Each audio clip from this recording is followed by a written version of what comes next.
engraçado esse resultado, meu.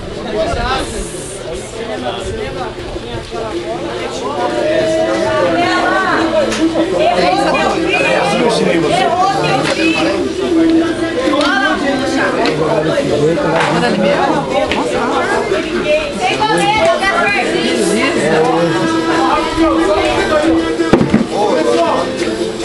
esse corpo tá dormindo ainda?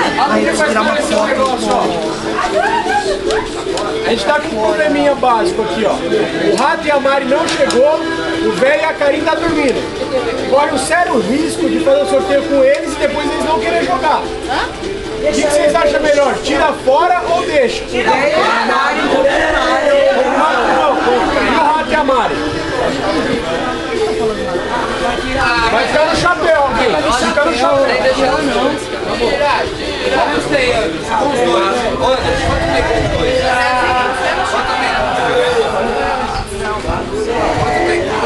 os dois, quantas vão? Com eles tá 15? Ah, eu faria sorteio com eles.